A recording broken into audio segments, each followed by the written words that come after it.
From bureaus worldwide, this is FSN. Yeah, thanks, Ollie. Good stuff. Welcome to Wednesday's programme. Freezing cold day here in Manchester. Hope you're warm. Hope you're wrapped up well. Thanks for joining me. It's just after 5 p.m. It's a live show, of course. richieallen.co.uk, Fab Radio 2, triggerwarning.tv, and, of course, Tune In Radio. Welcome to the show.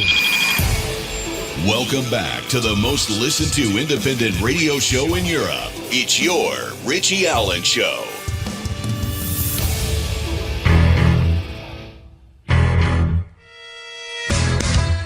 It's the Richie Allen Show. Broadcasting live on richieallen.co.uk and multiple platforms around the world. And now, here's your host, Richie Allen. Welcome to the show. It's just you and me today. Got a very interesting news roundup for you over the course of the next 60 to 75 to 80 minutes. I have no idea how long it'll last, but it'll be at least an hour. I guarantee you that. Fascinating things for you and me to talk about today. Do tweet at the programme as it's live right now. At Richie Allen Show, of course, the Twitter handle. Love to hear your thoughts on the stories that I'll be talking about during the course of the programme. It is Europe's most listened to independent radio show, your Richie Allen Show, and it is Wednesday, January 23rd, 2019. That's the one! Yeah, you well. It's cold out there. I've said it before, going to say it again. There are people less fortunate than us on the streets. Please do what you can to help them out, even if it's a coffee, a hot chocolate, a cocoa, whatever, soup. Don't walk past them. Do that much if you can do it. It is dreadfully cold. And somebody sent me a story today about people dying, homeless people dying over the last couple of days in Scotland. There's no excuse for that, all right? So keep that in mind when the temperatures are as low and the weather is as severe as it has been in the last couple of days. Going to kick off this afternoon with the World Economic Forum in Davos. The great and the good are in Davos in Switzerland. The World Economic Forum, mentioned it fleetingly last night, and they're improving the state of the world. That's what's going on, apparently. They're improving the state of the world. The great and the good, but no Donald Trump and no Theresa May. They're not there. But Bono is there, and Will I Am is there, and Bill Gates is there. Here's Sky News' Ed Conway reporting today from Davos. Ed Conway of Sky. Despite the fact that Theresa May is not here, Donald Trump is not here, there are many other luminaries, both of politics and of other fields as well. Business people. I saw the chief executive of Apple for the first time coming here, Tim Cook, having various meetings with people on the sidelines. And it's not just business people as well. There are various celebrities as well. Matt Damon, Will I Am, Bono was here as well. It's an odd collection of people, it must be said, here at Davos. But as far as they're concerned, the catch line here is committed to improving the state of the world. Are they doing it, Kay? We'll have to see. Don't ask Kay. Kay doesn't know her arse from her elbow. God love her. We will hear from Kay on an unrelated matter in a minute. So you have all the celebrities at Davos, eh? And they're calling it improving the state of the world. For me, that evokes memories of we are the world, we are the children, we are the ones who make a brighter day, so let's start giving. There's a choice we're making, we're saving our own lives. It's true. We make a better day, just you and me. Just you and me and Bono and Bill Gates. The world is broken, but Bono and Bill Gates and Matt Damon will make it all better. Mad times. I want to give a big shout out to Rory McKeown, who listens to the programme. Rory, how you doing? He sent me a very interesting article this morning, which I would have missed because it was published on cnbc.com. I'll pay more attention to that. Not normally a priority for me, but a very interesting article. Thanks, Rory. Related to Bill Gates and Davos. Here's the headline. Are you ready for this? Bill Gates my best investment turned $10 billion into $200 billion worth of economic benefit. Now that is a massive winner, 20 to 1 that. Bill Gates, my best investment turned 10 billion into 200 billion. What was it? What was it, Bill? Well, according to CNBC, investing in global health organizations aimed at increasing access to vaccines creates a 20 to 1 return in economic benefit. Now, how do we know this? Well, Bill Gates was speaking with CNBC this morning. Over the past 2 decades, the Bill and the Melinda Gates Foundation has donated a bit more than $10 billion into mainly 3 groups. And those groups are the Global Alliance for Vaccines and Immunization, the Global Fund to Fight AIDS, Tuberculosis and Malaria, and the Global Polio Eradication Initiative. So Bill has spent $10 billion with them and got $200 billion back. How does it work? It's marvellous.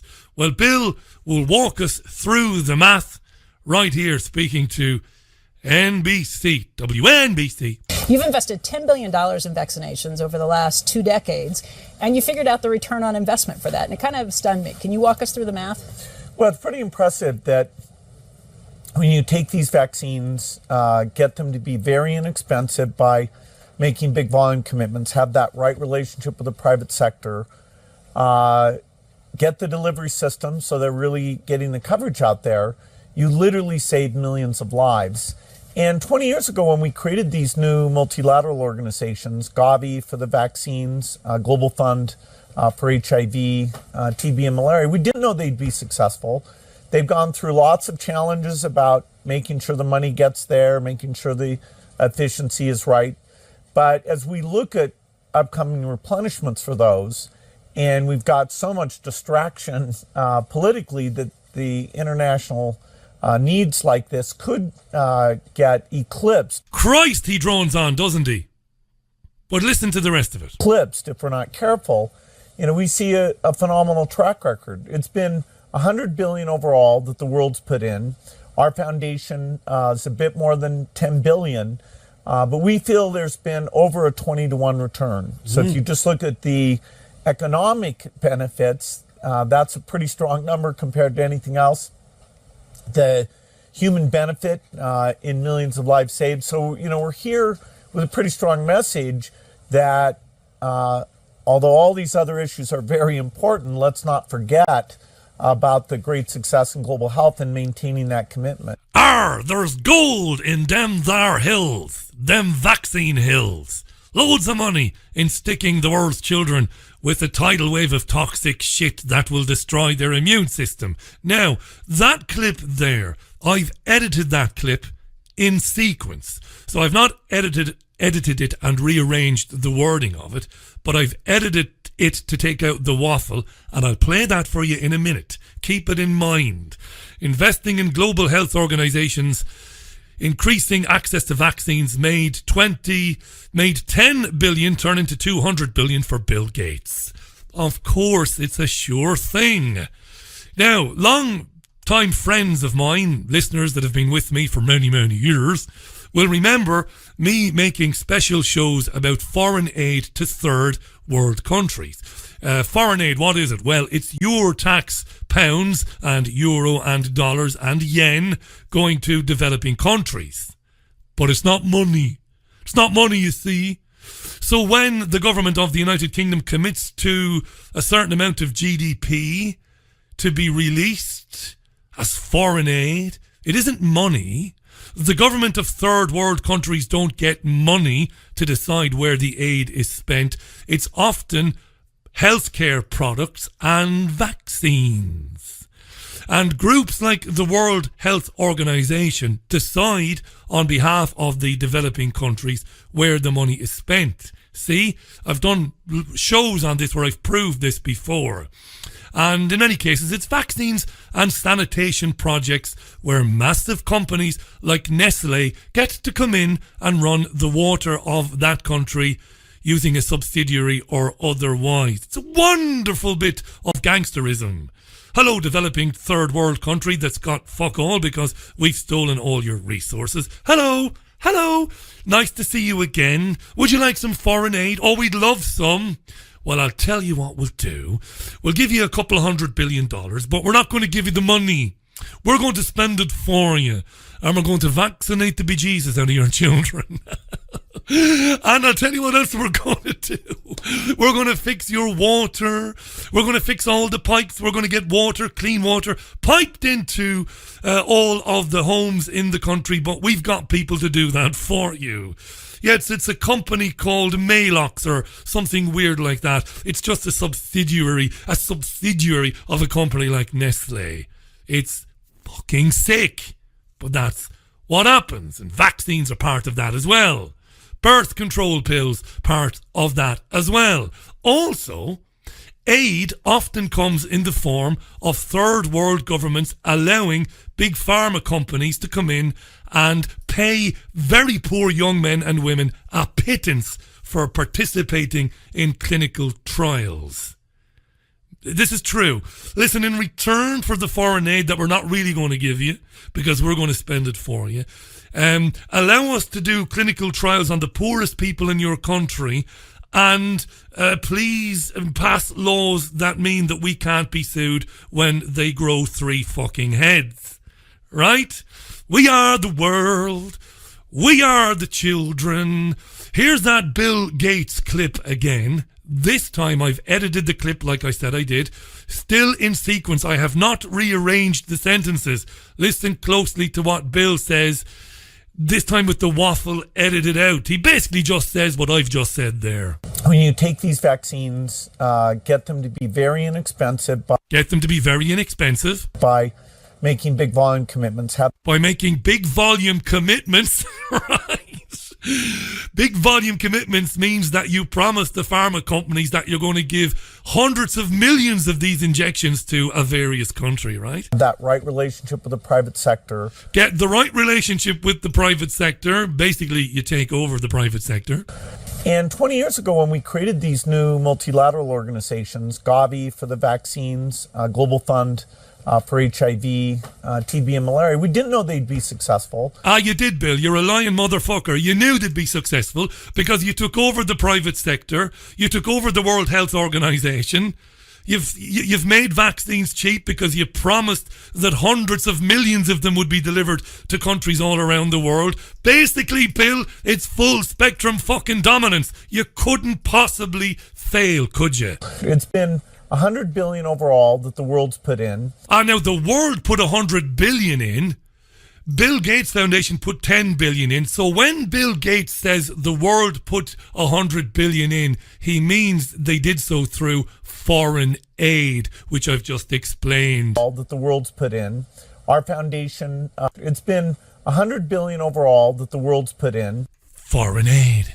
Our foundation is a bit more than $10 billion.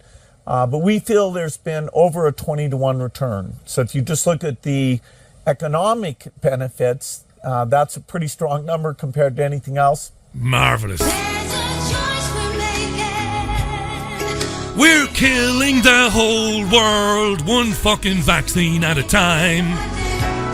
Just you and me. There you are. Bill Gates admitting on NBC that He's evil is beyond. If you combine every James Bond villain in every film ever, C. Montgomery Burns, Genghis Khan, Adolf Hitler, Bill Gates is that on steroids. Straight from the horse's mouth, 17 minutes past the hour. Thanks to Rory again for sending me the story. I should be writing my own rap songs. Theresa May has told MPs attempting to delay Brexit that it won't solve the situation. It won't solve the situation. The decision remains the same, she said. The deal, no deal, or no Brexit. She was speaking at Prime Minister's Questions today. The Labour leader Jeremy Corbyn accused her of having a closed mind to other Brexit options, such as Labour's own plan.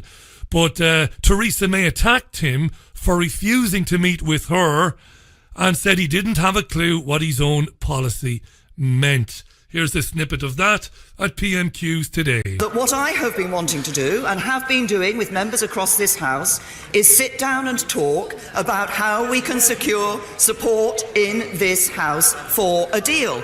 The Right Honourable Gentleman has been willing to sit down with Hamas, Hezbollah and the IRA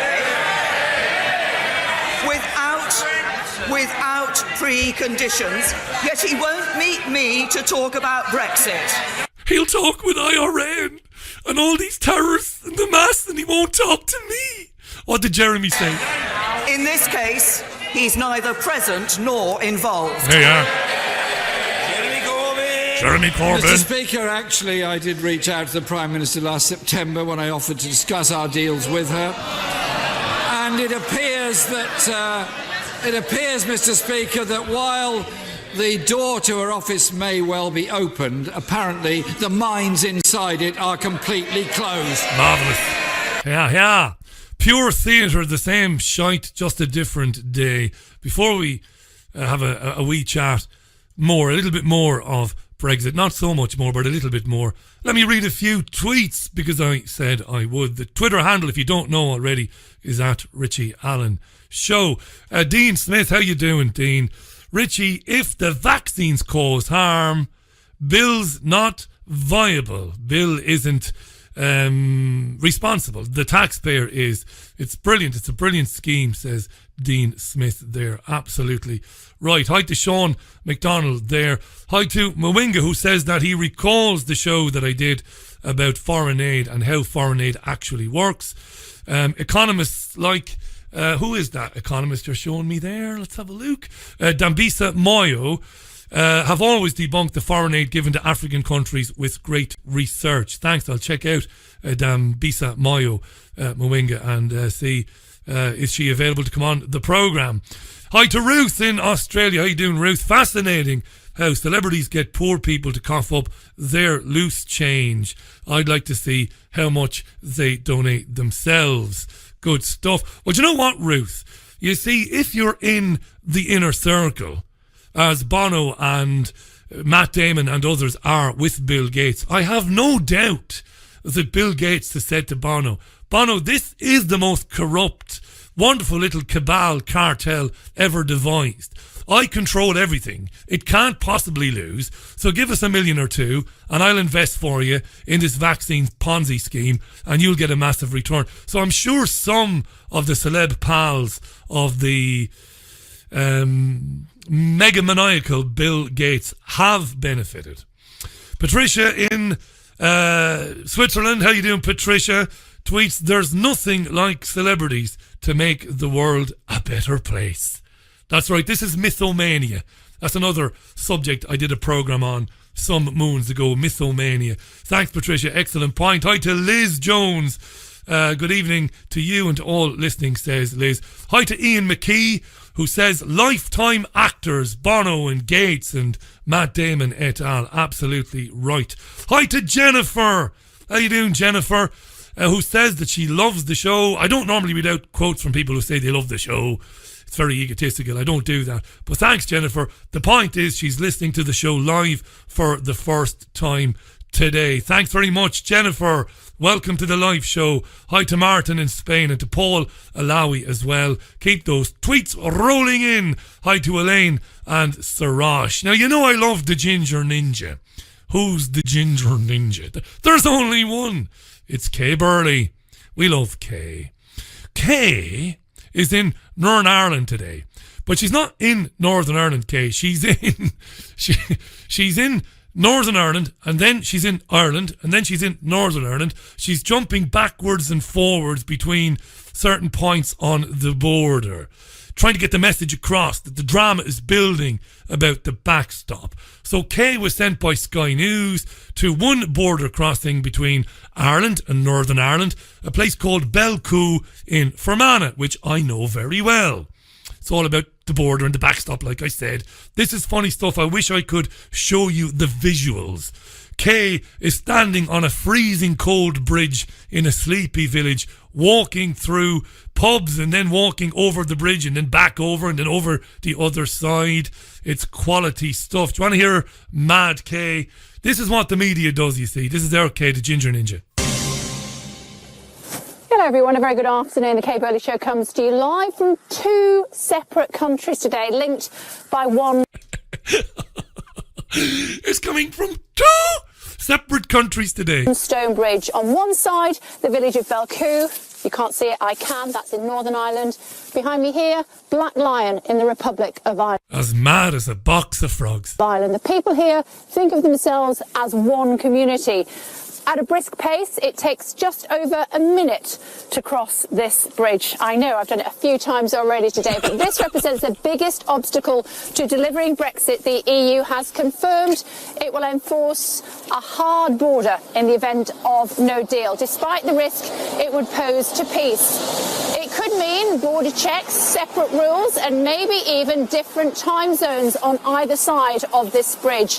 An issue that was hardly mentioned during the referendum campaign has proved to be one of the biggest headaches for negotiators. Mad Kay. Of course the backstop wasn't mentioned during the campaign, Kay, you mad lunatic, you. Of course they didn't talk about the backstop in the referendum campaign, because it's a non-issue. All the UK and Irish governments need to say is, listen, no return to the hard border, no stops, no custom checks, right? Fuck the EU, right? We'll do our own bilateral deal, end of story. It's not going to happen. That's all they have to do. Of course it's a non-issue. It's something that was dreamt up by the Brussels elite to stall Brexit. If they had thought of it during the referendum campaign, they would have used it as a weapon. They didn't think of it because it's a non-issue. It's just come up in the last few months by those determined to stop us leaving. And as for clock differences, the idea that the UK might decide to, I don't know, stay in British summertime and not put the clocks forward and all that nonsense, that's just nonsense. Why put that out there as an issue? It's a nonsense.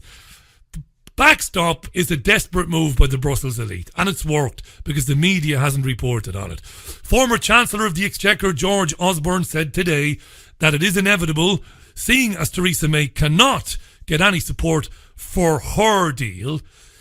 George Osborne saying Article 50 will be extended, meaning that we will not be leaving the European Union on March 29th. Of course, the European Union is loving all this. Here's Michel Barnier, the EU's chief negotiator. He's speaking this afternoon. There are two possible ways to leave the EU.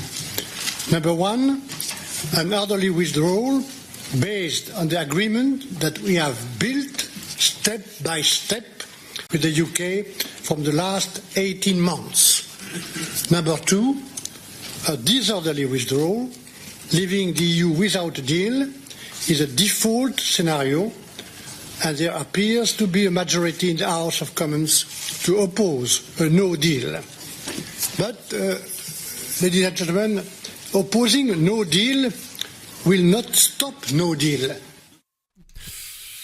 Opposing a no deal will not stop no deal. Of course, the European Union and Barnier can be stubborn because they know that Labour backbenchers and Tory backbenchers and others are tabling amendments to stop the UK leaving with no deal, which is the way we should leave.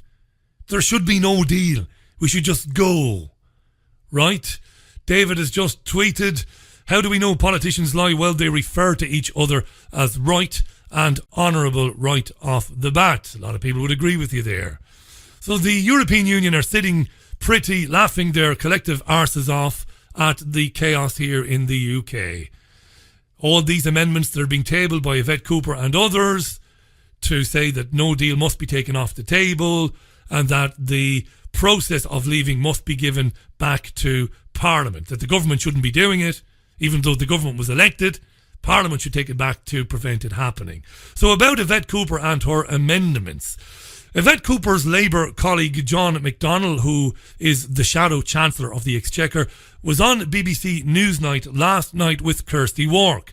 So Kirsty Wark says to John McDonnell, she says, if Yvette Cooper's amendment succeeds and leaving with no deal is off the table, surely Article 50 would be extended, right? Have a listen to Kirsty Wark and then John McDonnell's answer. Right, well, let's deal with the Labour Front Bench Amendment first of all. If it is chosen and passed, it would require major renegotiation with the EU. I have the amendment in front of me. Now, you would surely have to be honest in that case and say there would have to be an extension of Article 50. You could not get it through on time. Yvette Cooper's put an amendment down, which I think is sensible. It says to the government, you've run down the clock so much, it looks as though if you can't get a deal by February 26th, she said, we'll then have to look. The government will then have to bring forward proposals to extend that. So I think it's increasingly likely already that we'll have to take that option because the government's run the clock down. Well, let's look at that then. That is a cross-party amendment led by Yvette Cooper. Will you back that amendment? Will you vote for that amendment if it's taken? We'll go through our normal process of consultation, then determine on the whip, but I think it's a sensible proposal. Answer the question, arsehole. Will you support the Yvette Cooper amendment to take Article 50, to take no deal off the table, thus bringing about the extension of Article 50? Just answer the question. I mean, your own Shadow Business Secretary this morning actually called it a fantastic amendment. If it's a fantastic amendment, you're surely going to back it. Highly likely. We have to go through our own processes, though, within the party of how we determine. That's how we've held people together. So I think it is sensible. It's something that we already backed Yvette on the amendment to the finance bill, which was against a no deal. So it's highly likely, but we'll go through our normal process of consultation with our members. What a slimeball McDonnell is. Blairites are running the show now. Blairites are running Labour. We should say now. It hasn't changed. You know, the ordinary men and women of this country, of which I am one, most of them whose politics are on the left, they believed Jeremy Corbyn and John McDonnell. When Corbyn won the Labour leadership election contest, they believed him. They believed that finally a socialist was in charge, that things would change. He was never in charge. Yvette Cooper and Hilary Benn and Stella Creasy and all the rest of them, all the Blairites, all the fake socialists are running the show. McDonnell and Corbyn are betraying their own constituents. McDonnell was asked by Wark to comment on the fact that a poll shows that the majority of voters who voted for no deal. Listen carefully to this. A new poll shows that the majority of people who voted to leave, voted for no deal. No deal was in their minds when they voted. They never expected years of protracted negotiations. They expected we would leave. A point Kirsty Wark makes to John McDonnell. Listen carefully. In your own constituency, the majority of your constituents voted leave. Yeah. And I wonder what you think about the idea that if you're adamant that a no-deal Brexit would be catastrophic, are Labour members, some of them your constituents, are people that supported you in the country who are not so scared of a no deal. Are they wrong? Because actually, I thought it was small figures. In the most recent ICM poll, the majority of voters who voted for anything voted for a no deal. I think we all... The latest DCIM poll has shown that the majority of people who voted for anything voted for no deal. This is a fact, it's not conjecture. And she's a BBC presenter. The BBC doesn't like this, but she's telling the truth. The appetite is for a no-deal Brexit. Walking away, as I've said 1,000 times before. I'm going to play that little section again. I hope I've marked it in the right place. In the most recent ICM poll, the majority of voters who voted for anything voted for a no deal. I think we all voted for a no deal. She's got McDonnell by the short and curlies. But McDonnell says, incredibly, that, well, I know better than everybody else. I think we all have to come to our view on this. I'm sure some of my constituents will think... 8%. Some of my constituents will think that a no deal will not harm the economy. I'm saying, as the local MP and as the Shadow Chancellor who's looked at these matters, it will, and therefore we need a deal which will protect jobs in the economy, and that's what Labour's been advocating. I'm the Shadow Chancellor. I've looked at it, and I'm telling you, it will. It doesn't matter what you think. What kind of fuckery is this? It's a waking nightmare is what it is, Amy. That's what it is. A waking nightmare. The fix is in. The fix is in, and that's it. McDonnell then acknowledged that Labour amendments are also going forward re a people's vote. So all the lies that you heard from Jeremy Corbyn about not supporting a second referendum are being exposed and unravelled now. The journalist Martin Daubeny was on Sky News this AM. Now, he's a Brexiteer. And Martin Daubeny is totally depressed at what's happening. And all of this, what I've just been talking about. Daubeny made the point that the Emmanuel Macron and Angela Merkel meeting yesterday to, sign another bilateral agreement between France and Germany. Daubeny says, Martin Daubeny on Sky this morning, the journalist, says that the Macron and Merkel meeting yesterday basically reminded us of why we voted to leave in the first place. Martin Daubeny. Pass the bucket. It's the Macron and Merkel love-in once again. They're in Berlin signing a closer pact in a time of division within the EU. They're coming close together, which you might say is fine. One of the things that I'd like to talk about is it was we were told that Leave told so many lies during the campaign. One of the great lies of the Remain campaign was there will be no European army. This won't happen. It's fantasy. It's a scare story. Well, a direct quote yesterday, they want a common military culture, and this is our contribution towards the emergence of a European army. So that's going to happen. But where it gets really interesting and I think divisive and offensive is she talks about this is the reaction to the populism and nationalism that are gaining strength in all of our nations. For the first time in a country, Britain is leaving the EU just 74 years, a human lifespan after the end of the Second World War.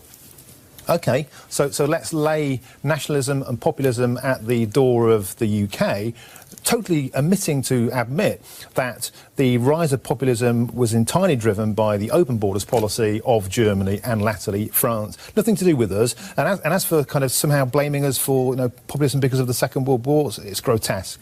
Very interesting what he said there. It staggers me daily that more journalists just can't see the bigger picture. He quite rightly mocked the statement made by Angela Merkel yesterday about the rise in populism and how dangerous it is, when, as he pointed out, it was Merkel's decision to allow 1 million migrants into Germany, and a catastrophic, lunatic idea, and executed with little care, little thought on the face of it, on the surface. That's what it's meant to look like for the people of Germany. And, of course, it was all done by design. It happened. Populism and the right is on the rise. That was exactly the intended consequence of it. I wonder, when will journalists like Daubeny begin to understand what the bigger picture is, what the real agenda is here? Because he's good, he's right in what he's saying about the EU military alignment, which people refer to as the EU army, which will ultimately just mean that there'll be central control of the running of nation states' armies. It's pretty much the same thing. There's an intervention then, as Daubeny is speaking. A woman called Nikki Hodgson, who's an author. She was reviewing the newspapers with him today. Nikki Hodgson puts her oar in. Have a listen to what she says. It's grotesque. These are the people we want less of. No. She's not trying to say that. People. She's trying to remind people that the whole point of the European project was to keep people safe after that human catastrophe. And Germany builds a massive army. Oh, that sounds familiar. Well, what would we do if we had more opportunity? We just increase our military forces. It's the right of the country to decide to do that. There's a huge cry amongst Brexiteers to increase the power of the military in wake of what's not with the European army. OK, we'll leave that there. That argument can continue for some time, and we are running out of time. I'm going to get through another couple of stories in today's papers. Let's just stop before this gets serious and we might get some real discussion on what's going on. And incredibly this afternoon, it's a breaking story this in the last hour or so. I've not got any audio, but Jacob Rees-Mogg, of course of the European Research Group, hardline Brexiteer if you believe that, terminological inexactitude, darling. Mogg has been urging Theresa May to suspend Parliament if attempts to stop a no-deal Brexit are successful. Mogg suggested that Mrs May could prorogue Parliament if a backbench bill tabled by Yvette Cooper and Nick Bowles blocks a disorderly Brexit.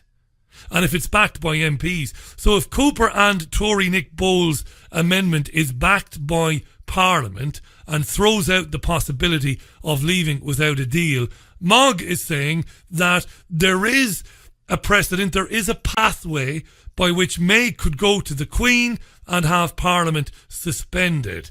And that's a breaking story, and it's getting a lot of coverage as I speak to you this afternoon. It's one massive drama. It's one massive big old drama playing out now, and it's got people gripped. So prorogue Parliament if Yvette Cooper is successful, because Mogg is pointing out that this would be patently unconstitutional and would be illegal and shouldn't happen, that no deal Brexit could be thrown out and taken off the table. Therefore, May should say, well, I'm going to suspend Parliament. More on this undoubtedly in the next couple of days. You're with the Richie Allen Show for Wednesday, January 23rd, 2019. And my name is Richie Allen. The UK police is warning that the far right is on the rise and we better do something about them. Ooh. I'll be talking about that when I return after this exceptionally brilliant tune from the Cranberries and Dolores O'Riordan. This is Dreams on the Richie Allen Show, 21 minutes to the top of the hour. Good afternoon to you. Good to be with you. Lucky enough to see the Cranberries in their pomp many, many moons ago. Exceptionally brilliant live. Dolores O'Riordan, rest in peace. Dreams on the Richie Allen Show. Rose Petals Rosa tweets, if marches don't do anything and politicians don't listen, then God forbid, I fear there will be violent revolution. Something is brewing and it's sinister, says Rosa Petals on Twitter. Hi to Faisal. Hi to Rich, who tweets, I'm surprised the media is allowed to talk Brexit in case they could cause offence or unnecessary stress on their listeners. Sorry, I mean snowflakes. Yes, now, Rosa Petals and your comment about violence, right, which nobody supports. Nobody I want to be friends with anyway. Violence is not good. Listen to this. The febrile, we'll say febrile, the febrile atmosphere around Brexit could be exploited by far-right extremists. Who said that? Well, it was said by the most senior counter-terrorism officer in the UK, a man called Neil Basu. He said 18 terror plots were foiled in Britain since 2017. 4 of them were far right. And we're told to believe these people. They never present any proof that they filed anything. We've just got to believe them. Yeah. 4 of them are on the far right, said Assistant Commissioner Neil Basu, the top senior counter-terrorism officer. He said leaving the EU with no deal would be very bad for policing. It's all fear-mongering. Here he is. Would you like to hear a bit of him? Here he is speaking to the BBC Radio 4 Today programme this morning. Neil Basu. We're talking about extreme right-wing behaviour that might lead to terrorism, and you've seen some trials taking place of a group called National Action that the Home Secretary prescribed, and that's what we're very wary of. We saw an uplift in hate crime following the referendum. My concern is that, this is a very divisive issue. We know that for our communities. It's polarised a lot of families, a lot of communities, and we're appealing for calm and reflection and debate. We will absolutely support any kind of lawful protest, but where it veers into the unlawful territory, we will and must take action. Why do you think there is that possibility of it veering into unlawful activity? Well, we've seen some of the behaviour from very, very small groups. If you think about what happened outside of Parliament just before Christmas and just after Christmas, we had months of very peaceful, very lawful, no problems protest outside Parliament, and then a very small group of people managed to turn that atmosphere, and that can't be right. Yeah. And we must make absolutely sure that that doesn't happen. Isn't it strange, that Assistant Police Commissioner Basu, how you had months and months and months of people protesting and no bother, and then all of a sudden, when it was really necessary to focus people's minds on the fact that Brexiteers are all a bunch of moronic racists, Funny that a tiny little group of men came along singing football songs. Really strange that. Of course, the BBC presenter wouldn't have the cojones or the, I don't know, whatever the female equivalent of cojones are. Wouldn't have the ovaries to ask him that question. Be very afraid, he told the BBC the terror threat is still at severe. Now, I might have Alzheimer's, dear listener. I might be losing my mind as I get older. But apart from Joe Cox, the murder of the former MP, of the MP at the time, I should say, Joe Cox. Very strange, by the way. That murder just before the referendum, only a few days before the referendum. Very strange. But let's take it at face value. But apart from the murder of Joe Cox, isn't the violence and murder coming from allegedly radicalised Muslims? Isn't it? If we take everything at face value, and I don't, if you're Muslim, don't lose your shit. Listen back to the show, going back years, listen carefully. Haven't we been told that the violence is predominantly coming from radicalised jihadists? So what's with this fear the right, we must be terrified of the right? The far right is tiny in this country. It's basically non-existent. It's a nothing. It's nothing to worry about at all. Let's be honest about it, right? However, Jonathan Birdwell, amazingly, who's a talking head from the Institute for Dialogue, Jonathan Birdwell told the BBC that the far right is taking over from the Islamists. I shit you not. Yeah, I think we've seen the rise of the far-right ideology really overtaking the Islamists in some ways. What? In the name of Christ, did you just say there, Jonathan? Yeah, I think we've seen the rise of the far-right ideology really overtaking the Islamists in some ways. Now, the presenter's job, I like giving you these little crash courses in presenting. Not that I'm the greatest presenter of all time. I might be in the top 3. But I know my job. And I did my job at very senior levels. She must now jump in there and go, hang on a second now. What was that there? About the far right overtaking the Islamist extremism in the country? Yeah, I think we've seen the rise of the far-right ideology really overtaking the Islamists in some ways. Over the past couple of years, and I think looking at these sorts of indicators is really telling, I think looking for these sorts of indicators is really telling, and means that we need to, as Neil Basu said, really make sure that we remain vigilant, right? In monitoring these groups, particularly those groups that tend to use very violent language and. Now we need to monitor groups that use very violent language, not groups that go around kicking the shit out of people, because I'm all for rounding up groups that kick the shit out of people and locking them up. Me personally, your presenter here. So if people are advocating violence against ethnic minorities or anybody else, lock them up and lock them up today. But he's talking about violent language. Imagery. And, we have to stay on top of this, because I think it's an issue that will only get worse. And I think as he mentioned, the febrile environment with Brexit, makes it more easy for these individuals to make very extreme claims about losing their country or betrayal or treason. And you see this very extreme language, which I think can have the impact of leading some individuals to think that they need to take violence into that violence is a solution, that they need to do something like that. That's pretty mad shit right there, isn't it? Again, a completely amoeba of a presenter. An amoeba in the chair would do a better job than the BBC presenter of grabbing this guy by the balls and asking him a few questions. An amoeba would do a better job. Was watching a show about Cheshire Zoo last night. A three-toed sloth would do a better job in a BBC studio than that useless cretin who sits there and allows him to say what he said at the very end, because it's important what he says at the end. Listen to what he says at the end. Very extreme language, which I think can have the impact of leading some individuals to, and I think as he mentioned, the febrile environment with Brexit, makes it more easy for these individuals to make very extreme claims about losing their country or betrayal or treason. And you see this very extreme. Whatever you do, don't say that you've lost your country. Don't say that you've been betrayed.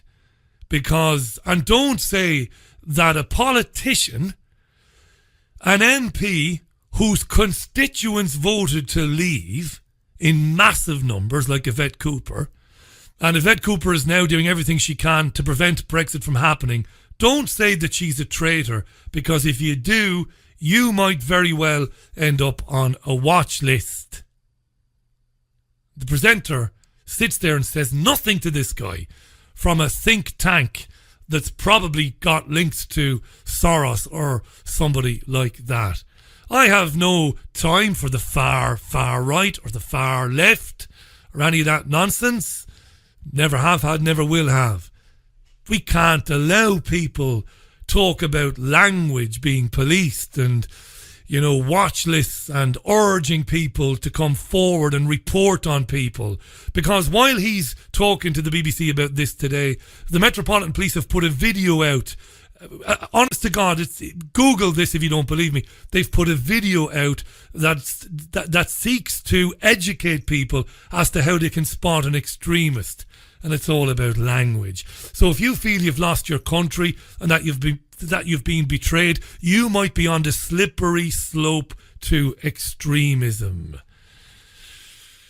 Yeah, this is the Richie Allen Show. News Roundup Show today. Going to be with you for another 5 or 6 minutes. It's been a packed old show today, though, I think you'll agree. Going to finish with another health story. I came in with health and vaccines. I'm going to leave with health. These are mad times.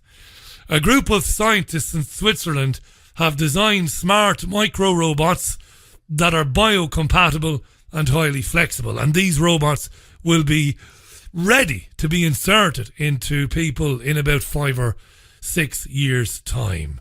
Smart micro-robots, biocompatible and highly flexible. It's hoped that the invention will have the power to revolutionise the process of targeted drug delivery, because the micro-robots can easily change shape as they move through blood vessels in the human body. What could possibly go wrong? Excellent report on RT's Rick Sanchez show. You'll first of all hear his reporter, Rachel Blevins.